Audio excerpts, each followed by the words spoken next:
প্রিয় দর্শক, কেমন আছেন? আশা করছি ভালো আছেন।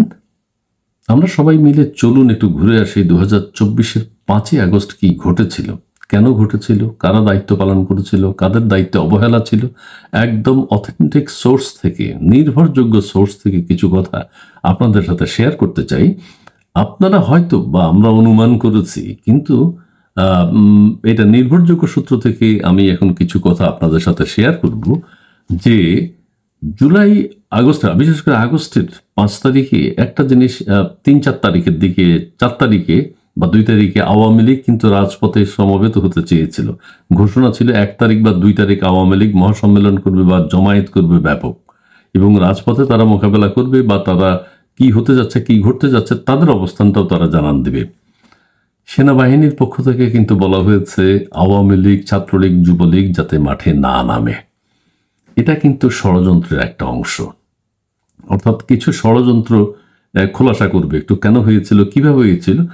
বলা হয়েছিল সেনাবাহিনীর পক্ষ থেকে যে এই সময় যদি আওয়ামী লীগ, ছাত্রলীগ, যুবলীগ মাঠে নামে এক ধরনের বিশৃঙ্খলা তৈরি হবে রাস্তায় দেশব্যাপী। সাজেই সেই বিশৃঙ্খলা যাতে না হয়, সেনাবাহিনীর পক্ষ থেকে বাংলাদেশ আওয়ামী লীগকে প্রস্তাব দেওয়া হয়েছে তারা যাতে মাঠে না নামে, সেনাবাহিনী সেই দায়িত্ব পালন করবে, অবস্থান মোকাবেলা করবে রাজনৈতিকভাবে, বা কি হচ্ছে সারা দেশব্যাপী সেনাবাহিনী সেটা দেখবে। এটা কিন্তু চক্রান্তের একটা অংশ, মানে আওয়ামী লীগকে সেই সময় মাঠে নামতে দেয়া হয়নি। ঠিক আছে। আরেকটা জিনিস আপনারা মনে রাখবেন যে কেপিএ স্থাপনা যেগুলো বা বিশেষ স্থাপনা যেগুলো এই অস্থিরতার সময়, কেপিএ স্থাপনা সবসময় ব্যবস্থা থাকে, নিরাপত্তার ব্যবস্থা থাকে, কঠোর নিরাপত্তা ব্যবস্থা, এবং সেখানে সেনাবাহিনী, পুলিশকে কিন্তু নিরাপত্তার ব্যাপারে নির্দেশনা দেওয়া হয়, যে কোনো কাজ, যে কোনো ভূমিকা তারা পালন করতে পারবে। কিন্তু পুলিশকে আমরা সেখানে দেখেছি, কিন্তু সেনাবাহিনী ছিল পাশাপাশি। কাজে সেনাবাহিনী যেহেতু দায়িত্ব পালন করেনি, পুলিশও আর সেখানে কোনো উল্লেখযোগ্য ভূমিকা পালন করতে পারেনি। সেনাবাহিনী কিন্তু পরিকল্পিতভাবে সেখানে নীরবে অবস্থান করেছিল, কোনো প্রকার ভূমিকা পালন করেনি। কাজে আমরা দেখেছি এখানে কিন্তু একটা ব্যর্থতা, কিভাবে একদম নিরাপদে এইরকম আক্রমণ, এইরকম ভাঙচুর, কেপিএ বিশেষ করে বিটিভি ভবন যদি আমরা দেখে থাকি, আপনারা মনে রাখবেন বিটিভি ভবনের ভিতর ব্যাপক ধ্বংসযজ্ঞ চালানো হয়েছে, আমাদের সেতু ভবনে ব্যাপক ধ্বংস চালানো হয়েছে, মেট্রো রেলে ব্যাপক ধ্বংসযজ্ঞ চালানো হয়েছে। কাজেই এগুলার ক্ষেত্রে সেনাবাহিনী একদম নীরবে অবস্থান করেছিল। এইটাও পার্ট অফ যে ষড়যন্ত্রের কথা বলা হয়, সেটাও একটা ষড়যন্ত্র। বিটিভির পিছনে কিন্তু, বিটিভিতে এত বড় আক্রমণ কিভাবে হলো, ধারণা করা হয় বিশেষ সোর্স থেকে যেটা জানতে পেরেছি, সেটি হচ্ছে বিটিভির পিছনে আশেপাশে ছাত্র শিবির, জামাত, বিএনপির ছাত্রদল বা অনেকেই সেখানে অবস্থান করেছিল, বিশেষ করে জামাতে ইসলাম, ছাত্র শিবির আশেপাশে 3-4 তারিখের দিকে সেখানে অবস্থান করে 5 তারিখে ব্যাপকভাবে ধ্বংসযজ্ঞ তারা চালিয়েছে। ঠিক আছে। আরেকটা গুরুত্বপূর্ণ বিষয়, আপনারা জানেন যে এই আন্দোলনকে প্রভাবিত করবার জন্য, চাঙ্গা করবার জন্য একটা ঘটনা ঘটানো হয়েছে। সেটি হচ্ছে এই যে টান উত্তেজনার সময় এনসিপি না, সমন্বয়কদের 3 জনকে কিন্তু ধরে নিয়ে যাওয়া হয়েছে 3 তারিখে বা 4 তারিখ বা 3 তারিখে সম্ভবত ধরে নিয়ে যাওয়া হয়েছে। আপনারা জানেন নাহিদ ইসলাম সেখানে ছিল, এবং সেটা করেছে কে? পরিকল্পনার অংশ হিসাবে সেনাবাহিনী। তখন কিন্তু দেশবাসী স্তম্ভিত, একটা সামান্য ব্যাপার, কোটা আন্দোলন, তখন কিন্তু সামান্য ব্যাপার মনে করা হয়েছিল। এটা যে একটা পরিকল্পনার অংশ, কেউ কিন্তু সেটা বুঝতে পারেনি যে সামান্য একটা ব্যাপারে তাদেরকে তুলে নিয়ে যাওয়া হবে। এই যে তুলে নিয়ে গেল, এই পরিকল্পনাটা কাদের? সেনাবাহিনীর। তুলে নিয়ে গেছে কারা? সেনাবাহিনী বা ডিজিএফআই। সেনাবাহিনী তুলে নিয়ে গেছে 300 ফিটের ওখানে, তাদের উপর নির্যাতন করা হয়েছে, তাদেরকে পিটিয়ে রক্ত লাল করা হয়েছে, এবং পরিকল্পনার পার্ট হিসেবে প্রথম আলোতে সেটা বড় করে ছাপানো হয়েছে, টেলিভিশনগুলোতে দেখানো হয়েছে, এবং নাহিদ ইসলাম সহ আরো 3-4 জনকে তারা ওই গণস্বাস্থ্য হসপিটালে ভর্তি করিয়েছে। তখন কিন্তু জনগণের সেন্টিমেন্ট মানে অন্যদিকে চলে যাচ্ছে, সমন্বয়কদের পক্ষে। মানে যদি 30% বা 20% ছিল সমর্থন, এরপরে এটা 40% হয়ে গেছে সমর্থন এনসিপির বা সমন্বয়কদের পক্ষে। কাজেই এই যে সেন্টিমেন্টটা গ্রো করা, এটাও কিন্তু ওয়ান অফ দ্য পার্ট মানে পরিকল্পনার অংশ। আপনাদের নিশ্চয়ই মনে আছে যে এই ঘটনাটা না ঘটালে হইতো, এই অনাকাঙ্ক্ষিত ঘটনা, এটা কিন্তু কেউ প্রত্যাশা করে নাই, পুলিশও সেটা প্রত্যাশা করে নাই। পুলিশের ঘটনায় আসছে, পুলিশের ভূমিকা কি ছিল, সেনাবাহিনীর ভূমিকা কি ছিল। পুলিশ কিন্তু ওই নাহিদ ইসলাম বা তিনজন সমন্বয়ককে তুলে নেয়নি, নিয়েছে কারা, সেনাবাহিনী। এটা আমি ক্লিয়ার করলাম। এরপরে এই তিনজনকে আবার দেখেন মানুষের সেন্টিমেন্টটা কিভাবে কোন দিকে চলে যায়, ছাত্রদের পক্ষে চলে গেছে। ওই গণস্বাস্থ্য হসপিটাল থেকে নানান নাটকীয়তার মধ্য দিয়ে একান্তভাবে জোর করেই ওইদেরকে আবার গ্রেফতার করে অন্যত্র তুলে নেওয়া হলো। ঠিক আছে, আরো তিনজনকে কোথায় কোথা থেকে খুঁজে আনা হলো, মোট 6 জন। এই 6 জনকে ডিজিএফআই তুলে নিয়ে গেছে সেনাবাহিনী। এখানে কিন্তু পুলিশের কোনো ভূমিকা নাই, এবং তারা তুলে নিয়ে গেছে, মানুষের সেন্টিমেন্ট ডেভেলপ করে গেছে ছাত্রদের পক্ষে। তারপরে কি হয়েছে, এদেরকে সেনাবাহিনী তারা নিজেদের হেফাজতে না রেখে, ডিজিএফআই এর হেফাজতে না রেখে কি করেছে, পুলিশের কাছে হস্তান্তর করেছে। পুলিশের কে, ডিবি হারুন, আলোচিত ব্যক্তিত্ব, আলোচিত ব্যক্তি ডিবি হারুন। ডিবি হারুন যেই কাজ ধরে সেই কাজ করে, এক ধরনের তার দক্ষতা আছে এই ক্ষেত্রে। এখন সবাই ধরে নিল যে ডিবি হারুন, আমরা জানি ডিবি হারুন এই কাজটা করেছে, ডিবি হারুন সরকারের নির্দেশে, উপরের মহলের নির্দেশে এদেরকে 6 জনকে গ্রেফতার করেছে, ডিবি হেফাজতে নিয়ে গেছে। কিন্তু চক্রান্ত হলো ডিবির কাছে এটা হস্তান্তর করা। এটা সেনাবাহিনী বা অন্যান্য জামাতের পক্ষে জানা এই চিন্তা, এটা একটা প্ল্যান। এটা ডিবির কাছে যখনই দেয়া হলো, তখনই বলা হলো পুলিশ এই ন্যাক্কারজনক কাজটি করেছে।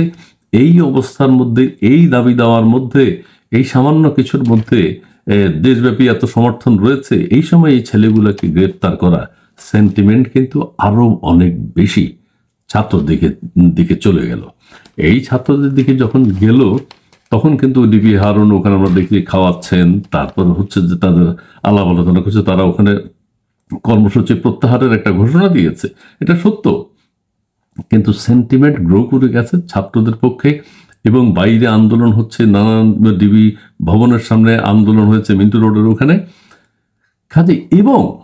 এবং একটা জিনিস তখন ডেভেলপ হয়ে গেছে যে ডিবি হারুনকে ডিবি থেকে সরাইতে হবে, ডিবি প্রধান হারুনকে ডিবি থেকে সরাতে হবে। এটা কাদের প্ল্যান? সেনাবাহিনী, জামাত, শিবির, বিএনপি, এদের একটা প্ল্যান ছিল যে ডিবি হারুনকে যে করেই হোক তার স্থান থেকে সরাতে হবে, কারণ ডিবি হারুন ব্যাপক দক্ষ চৌকস একটা ভূমিকা রাখে, কাজেই তাকে সেখান থেকে সরাতে হবে। এবং এই যে একটা প্ল্যান, ডিবি হারুনকে কিন্তু ওই যে প্রধানমন্ত্রীকে বলা হলো ডিবি হারুন এই করেছে সেই করেছে, সরকারের পক্ষ থেকে বলা হয়েছে, কারণ সেন্টিমেন্ট তো ছাত্রদের পক্ষে চলে গেছে, ডিবি হারুনের বিরুদ্ধে চলে গেছে সেন্টিমেন্ট।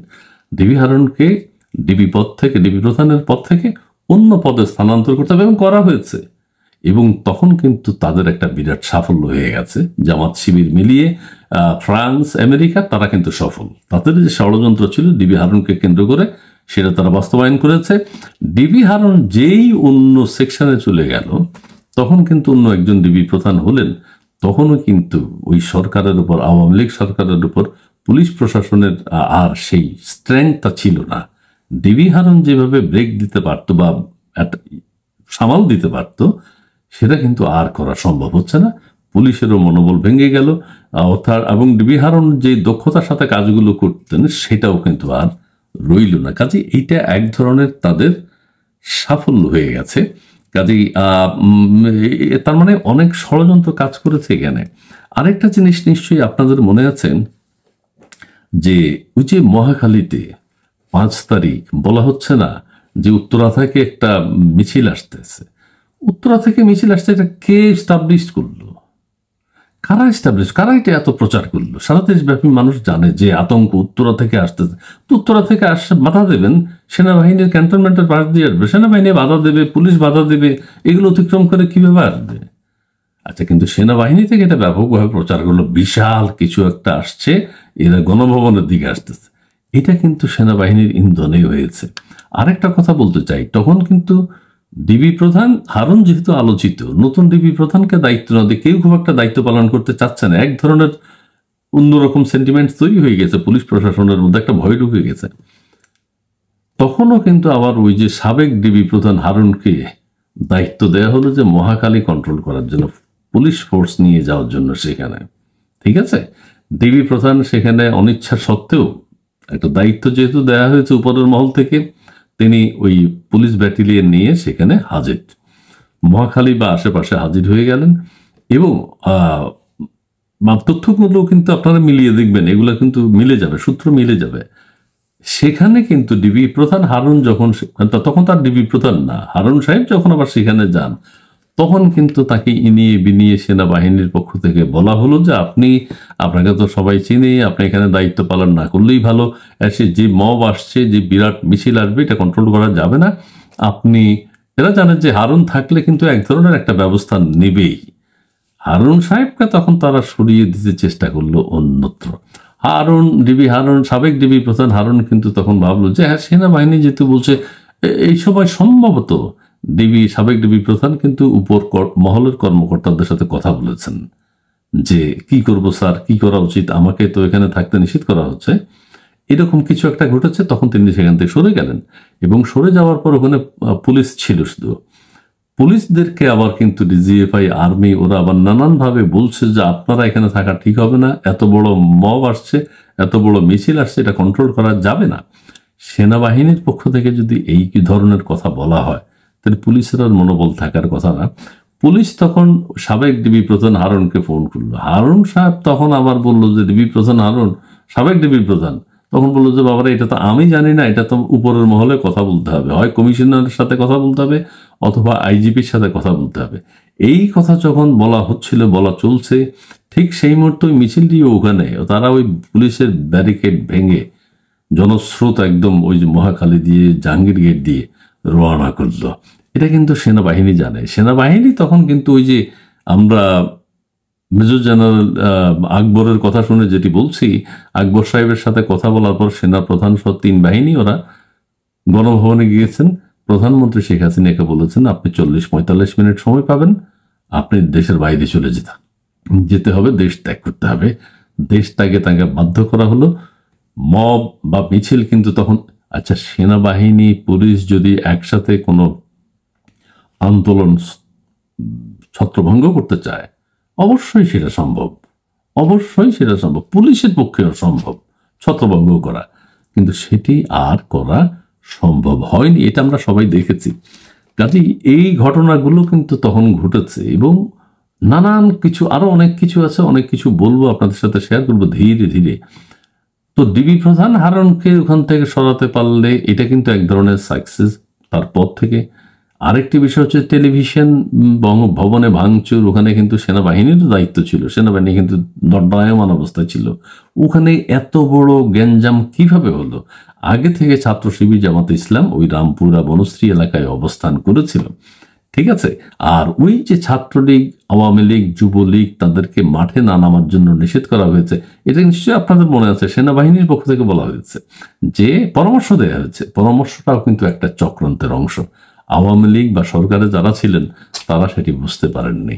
কাজে বুঝতে না পেরে কিন্তু দেশে অনেক কিছু হয়ে গেছে, ম্যাসাকার হয়ে গেছে। আওয়ামী লীগ সরকারের ক্ষমতায় থাকাই সম্ভব হয়নি। আন্দোলন চতুর্দিকে আন্দোলন কিন্তু চলছে। আরেকটা কথা বলতে চাই, যে কথা একবার বলেছি, 5 তারিখে আপনারা দেখেছেন ওই যে জেনারেল আকবর সাহেব যেটা বলেছেন, ক্লিয়ার করেছেন। আমাদেরও ধারণা তাই।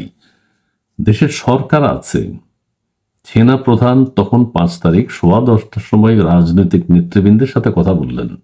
কিভাবে? জামাতে ইসলাম তখন নিবন্ধনহীন, একদম ওদেরকে নিষেধাজ্ঞা দেওয়া হয়েছে, নিষিদ্ধ সংগঠন।